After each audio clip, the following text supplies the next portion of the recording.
Yeah, that's right. I see the chat. I see y'all rocking. I see y'all coming.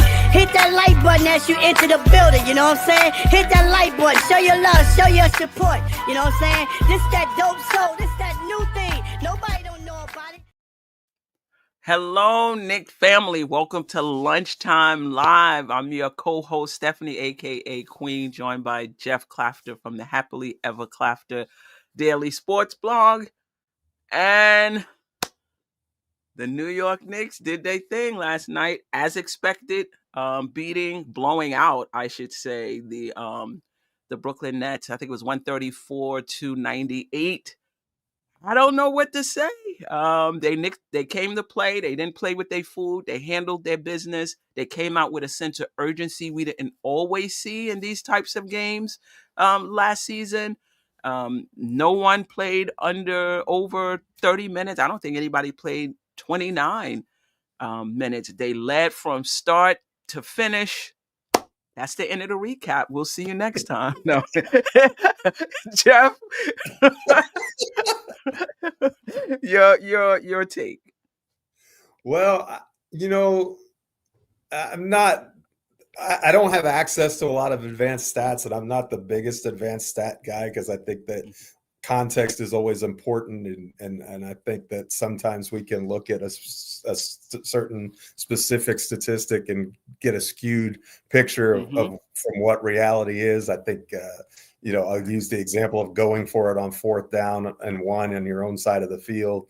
You know what I mean? It may be a 50% proposition, but during those times that you don't make it, you're giving the other team the ball in field goal range. So is it really worth the risk? Is it really a smart decision at that time? But one of the indicators of a championship level team is net rating. And the Knicks are top 5 in net rating, and it's over +8, I believe. It's like 8.4, which is best in the Eastern Conference, interestingly enough. And so net rating is a really good indicator. And the reason I bring that up is, the Nets are practically a G League squad at this point, but they took care of their business, and that's a good time to work on hone your own craft and get other players playing well. And I think one of the key things is our ability to get the ball out to the 3-point shooters in the corners and for them to knock down shots. I think that I read on X this morning, I think it was Benji Ritholtz, who said we outscored Brooklyn 31-6 from the corners in that game. Wow. And oh, by the way, this is what happens when New York hits shots. Like when we hit shots at like that was the first quarter in a nutshell. I think we had 65% from field, 65% from 3. We were just knocking down everything. We got a few free throws at the end of the quarter to help bolster it, and then we were up 18, and we kind of let go of the rope a little bit in the second quarter. But I mean, the defense was spot on the rest of the night. I mean, I don't think you're going to find a better defensive performance by this group than to hold the team under 100 points is really, really outstanding. And they hardly got a bucket in the second half. Yeah. It is the Nets, though. Not to take anything from the Knicks defense and the Knicks effort. This is not a team that's going to put a lot of pressure on your defense, right? But to your point, you play who's on your schedule. You take care of business. That's the sign of a championship level team. And the Knicks did that. They shot 53.9% from the field, 45.9% from 3. The Nets are dead last in defensive, rating. So they're not somebody that's going to put a lot of pressure on your offense. But still, the Knicks, like we said, took care of business. This was their second game with 30 plus assists. And we talked about that the starters played less than 30 minutes. I don't know what else to say. I thought Cat played well. I thought Clarkson was efficient last night. I think he had 11 points in 18 minutes. I believe he was 5 for 8, if I'm not mistaken. Hart, again, 11.7 rebounds. He was efficient from the field. OG and Bridges, both of them hit 4 3-pointers last night. All 8 of those shots were from the corner. I think one is shooting 40. I think OG is shooting maybe 40, close to 44% from corner threes, and Bridges closer to 50%. 50% from the corners, if I'm not mistaken. So they're really getting it done. In terms of how Mike Brown wants to play, get in the key. I think we took only 37 threes last night. I think he wanted 40. But again, if the starters would have played their regular, minutes, we would have gotten well over that. We were just 3 short with all of them playing less than 30 minutes. And Cat and Brunson have yet, to get, are not on point, so to speak, when it comes to their 3-point shooting. Like Karl-Anthony Towns, I think is shooting like 32 point something % on the season. That's not going to last. He was 0 for 2 last night. That's not going to last. And even without the threes, Cat was last night 28 points, 12 rebounds, 2 steals, 10 for 17 from the field, 8 for 8 from the free throw line. And I don't know if you noticed, Geoff, when they interview him after the game, he continues to say, I'm just trying to take advantage of my opportunities. I don't know what that is. Like, does he feel like he's not getting opportunities, or that his opportunities wax and wane? So when he does get them, he has to, I don't know, but he says that almost every night when he's asked a question. But maybe that is it. Maybe it's, look, we're going to spread the ball and everybody's going to get touches and eat. So I've got to, when I do have the ball in my hand, I've got to make the most of it, because OG's killing it, McCall is killing it, and we don't really want the ball to stagnate. I think Geoff is having some. Is my audio bad?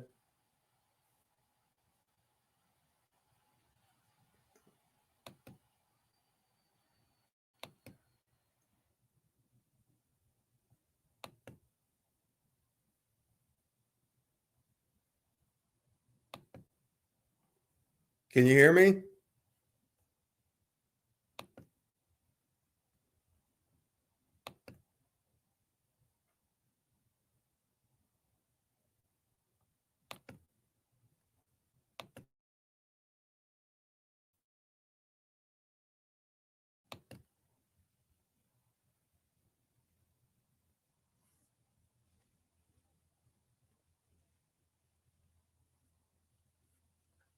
All right. Sorry about that. Can you hear me, Geoff? I can hear you. Was I frozen, or were you? I was not sure. No, I think it was me. If that ever happens, just keep going on with the show. I know you could hold it down, Geoff.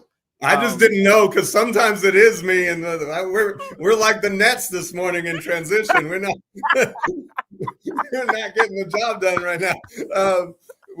What I like about those, one of the things that was our 3rd consecutive 40-point quarter in that first quarter. And I think that's significant. I think that means that the offense is rolling, and we're starting to see those pile up in a way that we didn't last year. So it's clear that Mike Brown's offense is working, even though we're not anywhere close to masters of it yet. I mean, Jalen Brunson had 7 assists. He didn't shoot the ball particularly well. Like, we didn't get peak Jalen Brunson in a game that we scored 132 million points. Like, I think that's a good sign. Like, when I mean, Towns was unbelievable. I thought he only took 2 threes, but he was such a dominant force. But on offense, but the guy that I really want to talk about, and I know this is going to shock you, is my guy Mitchell Robinson. Oh yeah. Are you kidding me? Plus 40 in 16 and a half minutes. How does that even, I didn't know that was humanly possible. You want to talk about having an impact on a game, like, and just playing in short stretches and spells, and just like the Nets didn't know what to do when he was on the court. And in fact, we actually were minus when he wasn't on the floor. In the other 32 minutes, we were like minus. Wow. Because he was plus 40. So that means we won 134 to 98. So we were minus 4 in the 32 minutes that Robinson didn't play. So shout out to him. Less is more with him, I guess. But that impact in that short amount of time was incredible. And I thought it was interesting that Clarkson had a quote after the game where he said, "I've never played with this good of wing defenders before in my career, and he included Mitch in that group. And so I think I think it's raising the level of his game, the expectation. Okay, I'm with these other good wing defenders. I need to step up my game as well, because I thought the defense was on point when Clarkson was in the game. What did you think? I think so too. But not only that, your defense can play a little. You look better when you have wings behind you and a center behind you as well, right? So he's playing. I don't think he's in there. He's not in there with. I'm not sure if he's ever in there with Bridges and OG. He probably is. But that helps, right? You're putting out the effort on the defensive end, and you're playing with an OG and a Bridges and a Mitch. That definitely makes things easier for you. You can be a little aggressive, knowing that if your guy gets by you, there's somebody that's a capable defender that's gonna rotate over to help, and you have somebody protecting the rim. The other thing is with Mitch, I think he could put out this type of effort because he's only playing 16 to 18 minutes. So he's only playing in 3-minute stretches. So when he comes, so he's rested. He's able, like notice, you're getting at least second efforts on plays, the sprinting or whatever. Every time he's in the game, he's fresh. So he can give you maximum effort. And he's doing that. I thought in the first few games, he didn't look like himself in terms of his hops. But as of late, these past 2 to 3 games, to your point, he's looked phenomenal. He gives the team a great boost. He makes the most of his, we were thinking no more than 26. It's down to 16, and he's still making an impact in those 16 minutes. So, kudos to him, as well as Bridges and OG. Bridges had, you could say, a down year defensively. Could be, obviously, how he was played and what the defensive schemes were didn't help him. But, he's having an up year this year on the defensive end. And OG is just really, he's just, he's turning into a two-way player that you can count on for both ways. We can always count on him defensively, and the offense. Some days you can, some days you can't. But I think he's been phenomenal for us. And Jeff, his rebounds are up. He had 8 last night. I think he's averaging 6 on the season. And so. Yeah, I think it's just a matter of focus. He's out there running around with guys on the wings. That's why he can't rebound. No, it's just a matter of focus. And I think Mike Brown even said he's challenged him, particularly on the offensive end. The Knicks are top 5 in total rebound percentage, offensive rebound percentage, and defensive rebounding percentage. And I think they're number 2 in defensive rebounding percentage. Like, they are really holding their own on that side of the court. Well, it was an article that you sent me that made that exact point. I think it was from P&T that was talking about that, the possession battle, right? And that's really Mike Brown's philosophy. It's a really good article. I encourage, if you like P&T, go check it out. But I'm really kind of surprised that offensive rebounding has been such an emphasis. I kind of thought that was more of a Thibodeau thing, and that we would focus more on getting back defensively and those sorts of things. But as a team, everyone has been charged with crashing the offensive glass and getting those extra possessions. But at the same time, it's an art to be able to do that and not get burnt the other end on a fast break, right? If you don't get the rebound. So there's a balance there, and really they're doing a phenomenal job right now. That they're it's just Brooklyn. I don't want to get ahead of myself, but there are some really good signs with this team, because you beat an NBA team, and that's what they are. You beat an NBA team by 36 points, and you didn't play your best, and that is scary. I mean, that is really incredible when you think about it. I love when my team takes care of business, and I love that this team is 6-0 at home. I've been wanting this team to be dominant at Madison Square Garden for a long time, and I don't know what he's saying to them, but it certainly feels like one of the emphasis he's putting on his people aren't going to come into our house and put up the massive numbers that they did. I mean, I was a little bit frustrated with all the offensive rebounds Deron Sharp was getting in the first quarter, but other than that, the second quarter I didn't get to watch because I was at church services. But then the second half, it was the third quarter of doom, just not for us, right? They just wiped the floor with them, and then I love extended garbage time for the good guys. There's nothing quite like it, and so very encouraging stuff. I mean, we're only 9 games in, and you have to look and say there's a lot of meat still left on the bone for this team to improve. And they were very good in both aspects, and their net rating, again, it's not the be all end all, but it is a prime indicator of a team that is championship caliber. It was one of the things last couple years that led us to believe that, hey, this Knicks team is actually pretty good. Well, we're right there in the mix again, and with the Thunder and the Spurs are up there this year, and Denver is really good with their net rating, and I think the Houston Rockets. I think it's OKC, Denver, Houston, the Knicks, and then San Antonio, and nobody else is over +5 in net rating in the Eastern Conference. So I think that we can't. It's early, but if you want to project that's a telltale sign. That's really, really good indicator. Yeah, the net rating is actually 9.1, Jeff, as of this morning. Oh wow! So that's even the Nets game raised it by almost a full point. Yeah.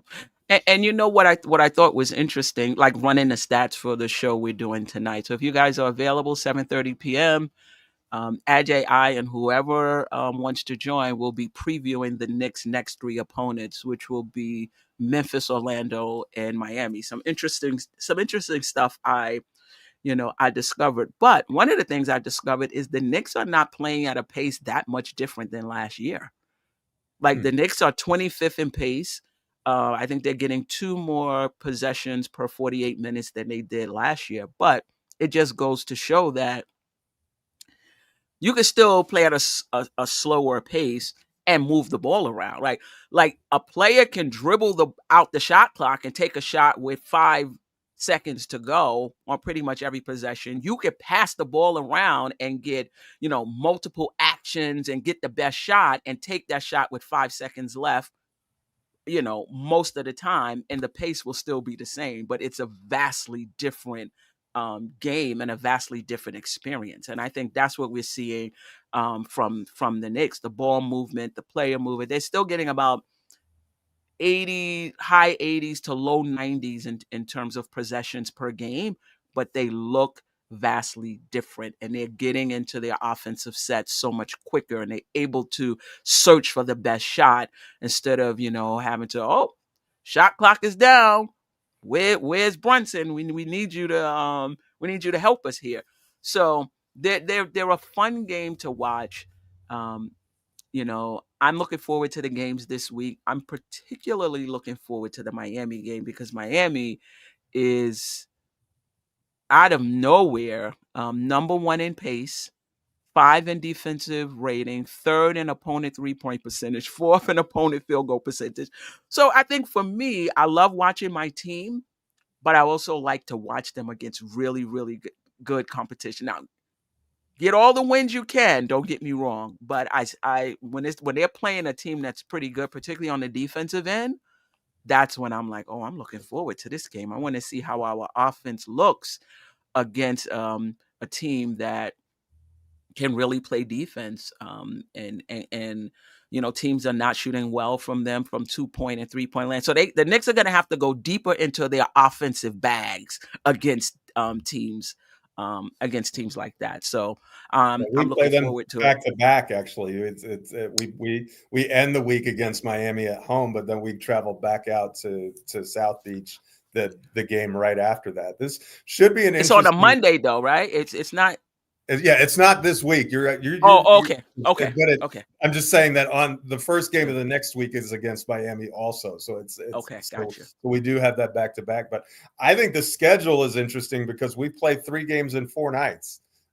So that Miami game, because I think we play Tuesday and Wednesday, and then we're off Thursday and we play Friday. Now there's no travel involved, but that Miami game is going to be the third game in 4 nights. I'm curious, and we have had a little bit of a break. I know a lot of Knicks fans were like, we haven't played in a month, and all these teams are catching us in the standings. Not because we're doing anything wrong, we're just not having any games. But this is kind of how it worked out. But I think it's important to continue to stack wins, get this Memphis game, take care of business. Don't worry about anything but the game that's in front of. I mean, for us fans, we can look at the schedule and, it's fun to say, oh, well, this should be a win. This should, but for the team, just continue to focus on the team that's in front of us, and take advantage of those opportunities. Memphis seems to be struggling right now with chemistry and some other things. So I think it's important that we punish them early. And just this, the Nets game, I think, was a good. You can punch a team in the mouth early, and sometimes when they're bad, they're not going to get back up. Right? If you hit them hard enough, they're just going to stay down. And there was a little bit of a fight in the second quarter, but once we came out with force in the third, they were ready to get out of there. They're like, let's just let's just get back on the highway and back to our homes, right? So I think it and that helps preserve you for the long haul too. When you have games where like nobody played 30 minutes, and we just.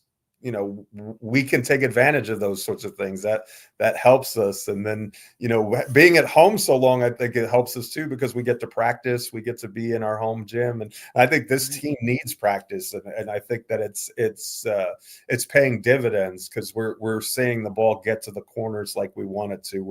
We're seeing some of the things that we want to see from this offense that kind of, or a relocation from Jalen Brunson last night that went for the and one 3-pointer. Remember, like he caught the ball, passed to the opposite side of the court. He relocated to the corner and he knocked down that 3, and he got hacked and he splashed it. I think stuff like that those are things we didn't do last year with Tom Thibodeau. So it's kind of fun to see that.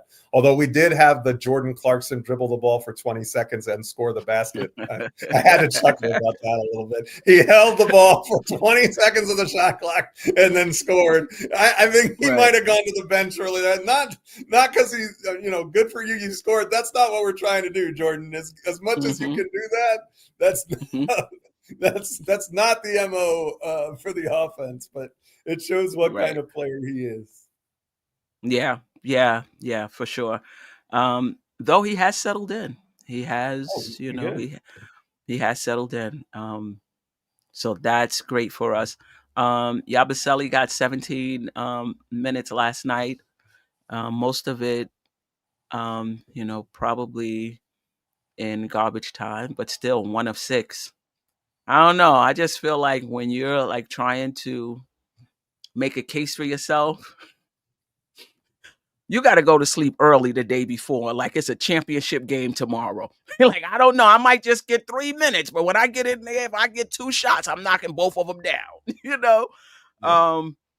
I don't know. Somebody on Twitter was asking if we thought he would make it past the trade deadline. I think he's eligible to be traded December 15th. And I was listening to nothing but Knicks last night, and Sim was saying that somebody called in saying they didn't think that he was a fit for this team. I know he's not playing well, to say the least, Geoff, but do you feel like he's not a fit for this team? Well, I think what comes first, the chicken or the egg? Is he not a fit because he's not playing well, or is he not playing well because he's not a fit? I'm not sure. I'm not sure which one of those is accurate. Right. I know that if he's going to make Adjay's prediction come true and start, he better get on it pretty quick. He's going to get Thibodeau'd if he's not careful, because we have enough other players that we don't have to play him. But I to me, if you want my honest assessment, and it may be unfair, I think he's carrying a little bit too much weight. I think he went into the offseason and he bulked up because he thought he was going to be playing some time at the back of 5. And I think I think that we've seen that before. We saw it with Mitchell Robinson, how it didn't really do him any, because he couldn't work on his legs, and he came back and he was really bulked up. And it wasn't until he slimmed down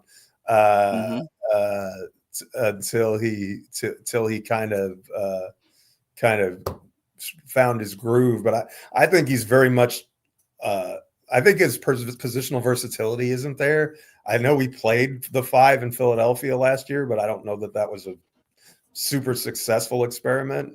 I think he's a 4 and he's only a 4. And so I think that's part of it. And when you're a stretch 4 and you're not making shots, that makes it tough. And that doesn't mean he's never going to make shots. I mean, I think that he'll come around and get in his groove. But, kudos to the Knicks they're not reliant on Yabusele's production, and they shouldn't be. He's a $5 million bench guy, right? He should be there to plug in and do some things for you. And if he's not, okay, well, we have all these other guys. And clearly the solution when he's not on is to play small. I think we've seen a lot of 3-guard alignments. We've seen a lot of, a lot of small ball, and we haven't really been punished for it yet. Not to say that we won't be, because teams are going to get tape on everything that you do. And then by, halfway through the season, there's a lot of, okay, these are the things that they're doing consistently, and then people can work to stop them better. Right. So, and maybe at that point, then Yabu can become a factor and change things for the better for us. But 9 games is a small sample size. I don't think we need to crucify him, but I think it's fair to say it hasn't been good. And he's almost at the point where I would rather us play Huck Porty or Jameson. Like maybe that's just cruelty on my part, but the thing about a few things. One, we do need a 4. If it's not Yabu, it's somebody else. I do think we need it would help us to have a 4 coming off the bench with some size. The Knicks are playing well, they look great, but you're right. So without Yabu, he's only 6'7", 6'8". The Knicks are small. They have to go to a lot of small lineups. I don't know. Are we going to be able to get away with that for the entirety of the season? Are we going to be able to get away with that, in the playoffs? The other thing is $5 million, Jeff, was the taxpayers' mid-level exception, if I'm not mistaken. Correct. They spent that on Yabu. So, I mean, in a vacuum, you could say, oh, it's just $5 million. But when you think about, they didn't have to use that, or they could have used that on another player. They used that on Yabu, so they had a role for him, and he's not playing up to the mid-level exception. He's not, and I think that does help your roster. That does hurt your roster construction, because it's not like you could say, all right, he's not panning out, but Diawara is. He's not panning out, but Daddy A is. It's like he's not planning out, so now we got to go to a 3-guard lineup. That's fair. Yeah, I mean, no, exactly. So. Hey, thank God Josh Hart got his powers back from the Monstars, right?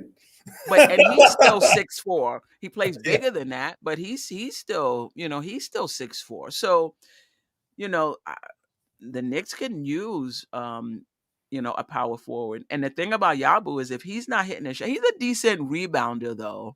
I think he's a decent rebounder.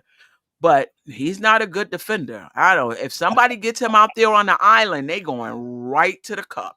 They're not even pulling up for the mid-range. They going right to the cup for 2. That says a lot about our backline defense as well, right? With that, they're able to get all the way in when he's playing to the rack. When he's you really can't play center. Yabu and Cat at the same time because it's just like a free pass to the cup. So yeah, maybe we'll find some, but ideally if he was shooting well, you could play him next to Robinson, but Robinson's not getting that many minutes. So, it's Okay, kind of, it would be 16 more minutes than Yabu is getting now. yeah, If you tracked him, if you tracked him with what's going on with my glasses, man? If you tracked him with played him with Robinson, maybe that's the answer. Who knows? yeah. Jerrell said Yabu is just out there being big boned. He can play better than this.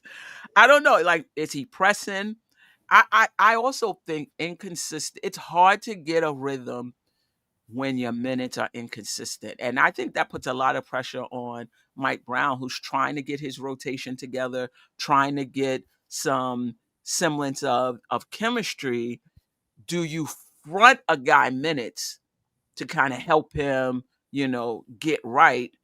Or do you just say, in the minutes he's getting, he ain't doing right, so I'm not going to give him any more? So it's a tough, that's a tough line to tote.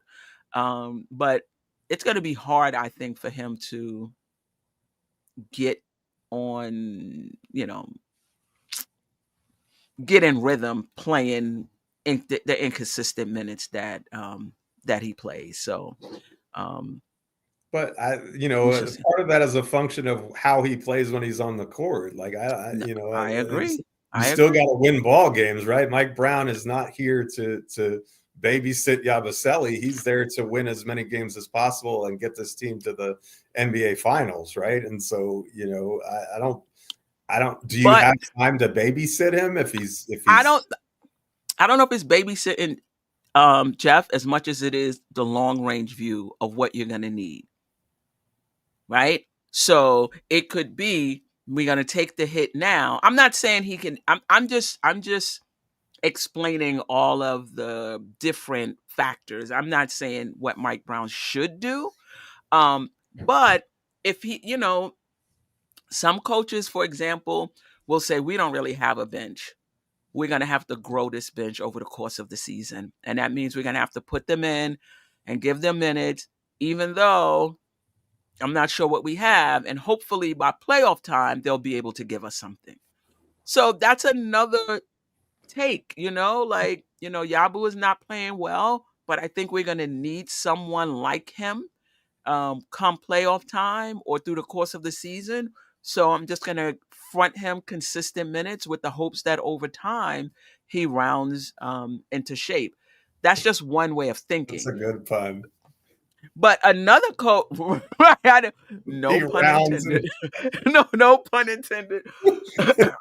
But one thing we don't want Yabu to do is grow. We don't want him growing on the bench. That's not the best analogy this time, I don't think. The problem is he's growing on the bench and nobody else can sit there. Right. Maybe hit his stride is a better way of putting it. But a coach can say, we don't really need to do that because we got so-and-so who stepped up in his stead. I don't know. I don't know what the how it's going to go. But I just feel like he really wanted to be there here. I think he's pressing a little bit. He's taking all the right shots. Like, he's not forcing it. He's taking the right shots. They're wide open shots. But he is pressing, so he is kind of forcing it, right? Like, he's got the good shots. The process is fine, but he needs to just relax and play ball, probably. Oh, in that sense, yes. You know what I mean? Yeah. If he, I think that's part of it too, is he did sign that contract. He clearly loves to be here. Like, he posts on X after every win, and he's excited about the process. So, and I don't think anybody's getting on him per se. Mike Brown wants him to shoot the ball, and they're confident that eventually they're going to drop. So, I think it's just a matter of him relaxing and not trying to do too much. Maybe because sometimes when we step back, less can be more, right? If we can just get back to the basics, and he knows how to shoot. Like, that's not like it reminds me of Deuce when he first came up with the Knicks with those catch and shoots. Like we knew he could shoot. Like he shot the ball like crazy at West Virginia, and you said, "Well, he can't shoot because he's not doing it in the NBA." I don't care if he does it in the G League, and he was doing it in the G League, right? He'd go to the G League, he'd have 45 points on 70% shooting, 45% from three, and then he'd come back to the big club and he'd be 1 for 13, and you're like, "Well, what's going on? Like, why can't this?" And it was just a matter of getting comfortable, getting, relaxing. And now, he's a good catch and shoot player again. And maybe part of that is work, right? He improved his craft to that point. But I mean, Yabusele was really good last year. I mean, and it's possible that's a statistical anomaly, but I really don't think it is. He's always been a pretty good shooter, and his form doesn't look broken on his jump shot. It's not like Bridges from three last year where you could tell there was something off. Like it just didn't look. It looks much better this year. He ditched whatever he was doing last year. It looks much better, especially from the corner. So maybe it's just a matter of settling in and taking the pressure off of himself and just being the best Yabu the Hut he can be. Oh boy! All right, let's get to a few minutes before we get out of here. Shout out to Jerrell. Whenever we lose our next game, whenever it is, let's not think this team is headed in the wrong direction. We need time to gel, just like every other team. Go Knicks! Yeah, you know how we are. We overreact. JJ Clarkson was making some sweet passes last night. Love to see it. He is an underrated passer, and it's really just a matter of him understanding that and taking what the defense gives him, and then if they collapse, creating for others. He has that in his game. JJ, as far as Yabu said, maybe last year was a fluke for Yabu.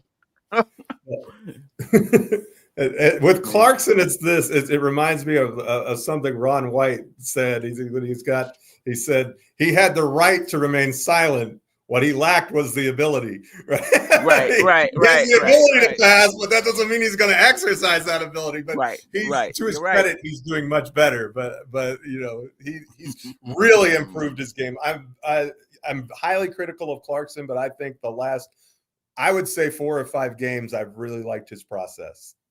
And that's from someone who doesn't like his game. Yeah. Latoria B said he's losing weight. All right. Us females, we can, plug into that type of stuff. Let's see. Steph Cat can play like this every game. If he stops standing looking for long threes, he's a monster down low. Yeah, I think we agree to disagree on that. I think Cat has to just take advantage of the mismatch wherever it is. If it's down low, take it. If it's up top, take it. So take advantage of his opportunities, maybe, like he's been saying it every right. Take it where he gets them though. Like let's look who he's running over. A Skinny Sar, a Claxton. These guys can't really stand up to his strength, right? But when he goes against guys who do have strength, so he should do the same thing, just stay down low and bang it out with those guys. No. You if you have a favorable matchup and that matchup is down low, by all means, go down low. But if that's not a favorable matchup for you, why are you down there banging? The game tells you what to do, in other words. The game tells you what to do. The opponent tells you what to do, how they're playing you, schemes, all of those things tell you what to do.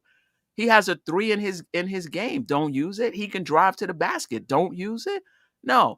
Certain games he'll be down low more, depending on the opponent. Some games he's going to be up top more.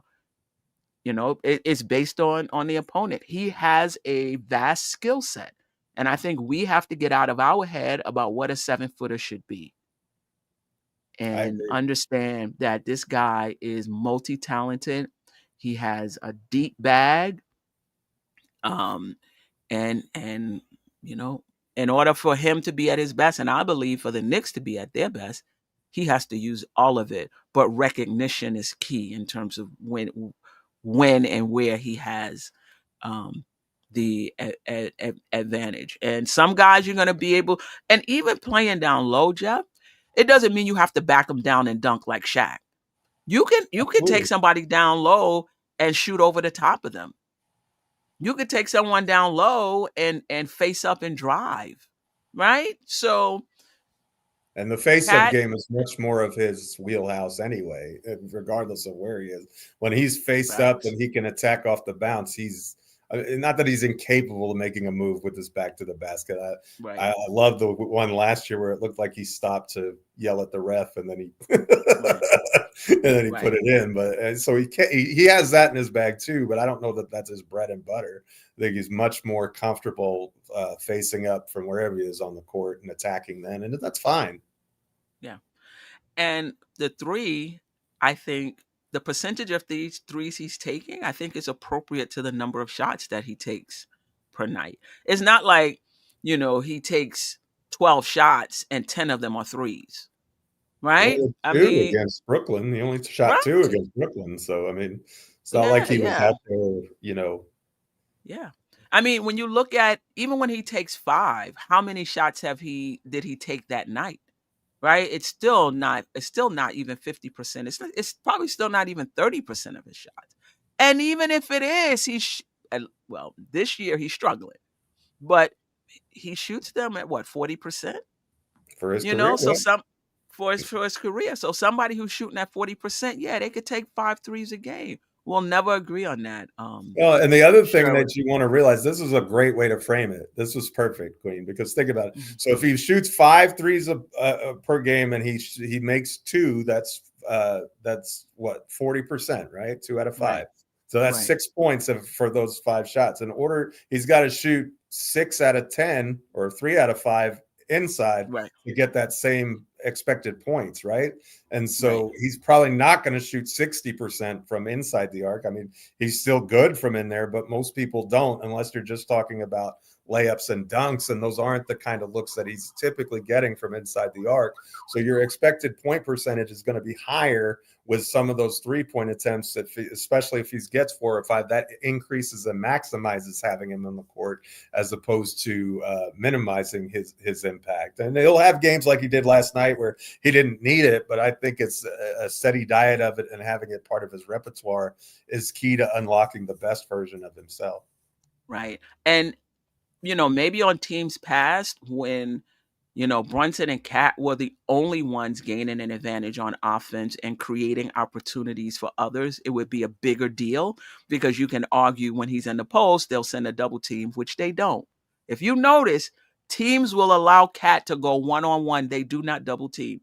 But even if your argument is they'll double team and then that'll create open shots for OG and Bridges, those guys are getting the open shots anyway. The way this offense is being run, those guys are getting, open shots. So it's not just Cat and Brunson as the only ones that can create an advantage for them to get open shots. They're getting them in multiple ways. So let Cat rock, man. Now, when he has somebody on him like a Drew Holiday and he's shooting threes, I got a problem with that. Yeah. Right? Or he has a guard, a guard out on him on the wing, and he doesn't take him down to the post. I got a problem. Yeah, a problem with that. But, that he should mostly be down low regardless of the opponent. No, that's, we'll just agree to disagree. On that. JJ, ball movement was incredible. It never stopped moving. Mitch will be an unrestricted free agent. Teams will be offering Mitch the world. They might, but I'm pretty sure teams going to take into account the fact that his minutes are restricted. You probably have to load manage him. There is an injury history, and the salary cap. So all of that is going to come into play, because that's coming into play for the Knicks, and he's been here with us. So the front office has seen him up close and understands his impact, but I think that's going to come into play. Other teams are going to consider those same factors. You don't want to be the GM who signs Robinson to a long-term high-dollar deal for him to be the next Jerome James, where he just sits on the bench and collects paychecks eating hot dogs, right? You get like that, and that's a real risk. I mean, when he plays, even in short stints, he's incredible. But he hasn't ever played more than 70 games in a season, so it's tough. And this is his eighth season. So it's hard to. It's definitely difficult to gauge what his market's going to be, and I think that's part of the reason that he's unsigned right now. Right, the Knicks. I don't even know if the Knicks know what the right price is for Robinson. And so I think that part of the calculus is let's wait and see what his health is going to be, and if he stays healthy and does the things like he did last night against Brooklyn, then we're going to pay the man. And if he has another season where he plays 20 games and he's not available in the playoffs and all of this stuff, then you have to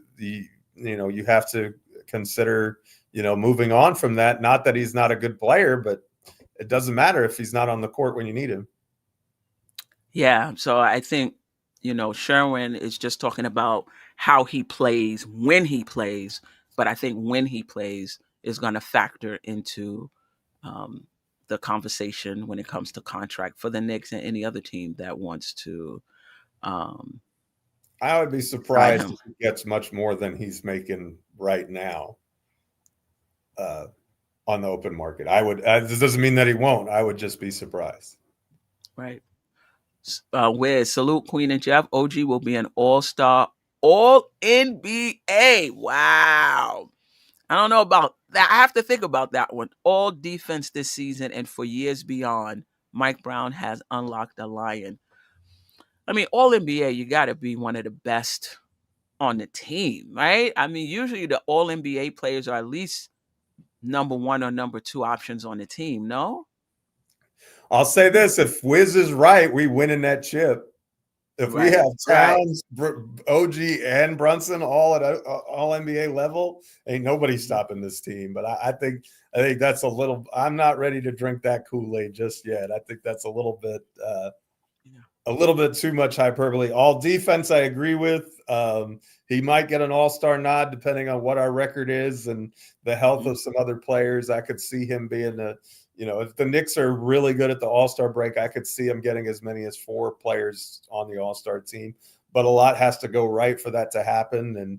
And defensive players, fair or not, tend to get overlooked when it comes to all-star consideration. So on his part, he would really have to continue to put up consistent numbers on offense. And if he does that, he'll be in the conversation for an all-star.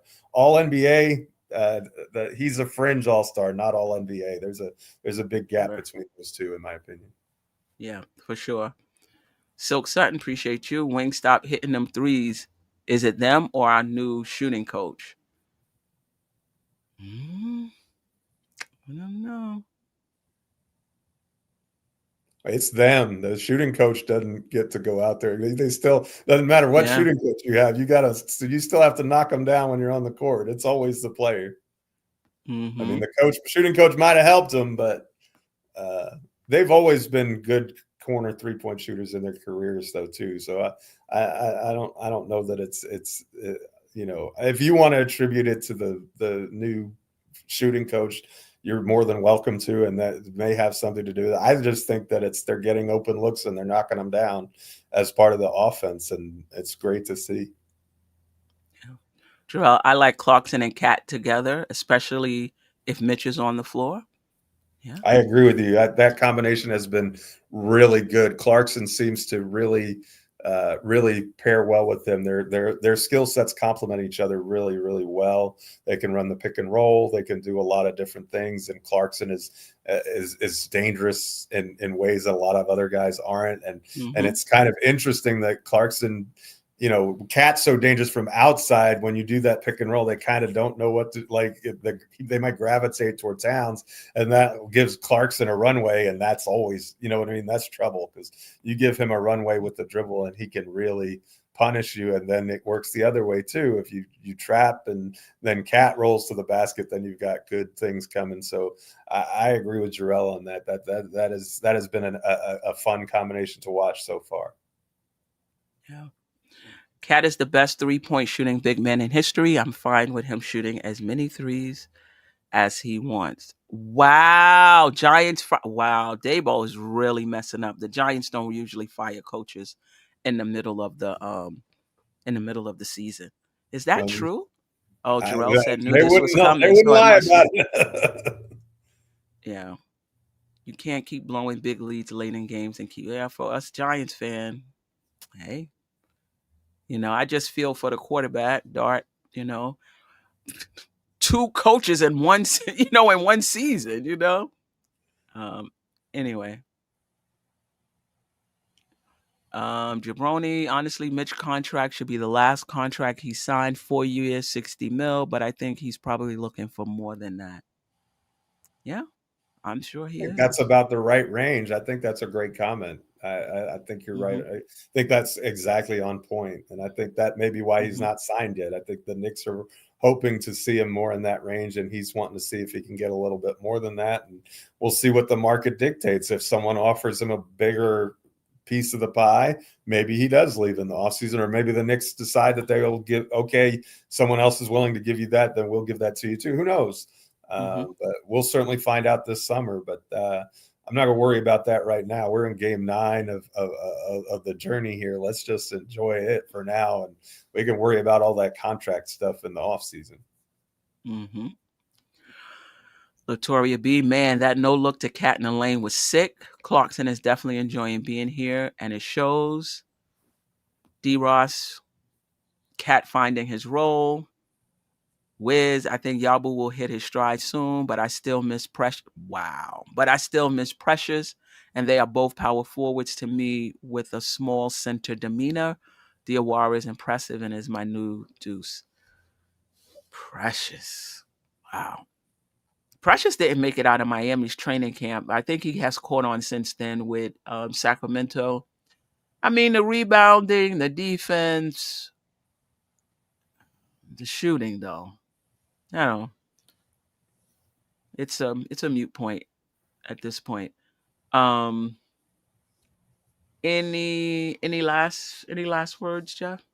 I'll have my recap for this one tomorrow. I didn't do it last. I kind of am a day behind on most of my stuff, so feel free to check that out if you get a chance. Queen, I love these shows. They're a lot of fun. The chat has been on fire this afternoon. Really great energy. I love it, and looking forward to it. We should have a lot of these this week. We've got games on Tuesday, Wednesday, and Friday. So that means we should have one of these on Wednesday, Thursday, and Saturday, plus the Thursday weekly show. And then you're going to get a bonus show with the preview for the schedule tonight. So Queen is spoiling you rotten. So y'all just appreciate all the, because it's a lot of time and it's a lot of work. I mean, you're doing even more shows than I am. So I just want to tip my cap, and you always do a great job. And what I loved about this is we didn't even need the slides or anything like that. We did not need the slides. And that helps. Like tonight's show is a little slide heavy. Might be a little slide heavy. That. That's what it's designed to do, because you're looking at the teams themselves. So that's part and parcel of that belongs, but you don't necessarily, and I'm not dissing the slides. They're good too. Oh, no, definitely. There's any way to do it, but I'm just saying, even without it, we're able to just come to the table and have a conversation, and lots of great points in the chat. These are always easier after a 30-point win. I'll say that. Like Jerrell said earlier, he said, after the next loss, I'm hoping that's not till December. So let's just keep winning and keep winning and keep winning, because this is when we win, it doesn't get any more fun than this. These are the days, and we're going to enjoy every one of them. Yeah, for sure. But this is definitely easier, Jeff, without the slides, for sure, but also because you're here. It's just the chemistry is good, in my opinion, and the way we play off of each other, and you just elevate the show, and you've elevated the channel since you've been here. So I appreciate that. Obviously, along with Ajay, who'll be on the show tonight, and Jerrell. Will he be green? That's the question. I don't know. And Jerrell, of course, big fella who been with me since the first show. So anyway, we are out of here. Hopefully I'll see you tonight on the weekly preview show. Until next time, family. Sister, you're one of a kind. Yes. Oh, sister, it's time you That's shine. Dope Soul. Where you at? Where you at? Dope Soul. Where you at? Where you at? Dope Soul. What?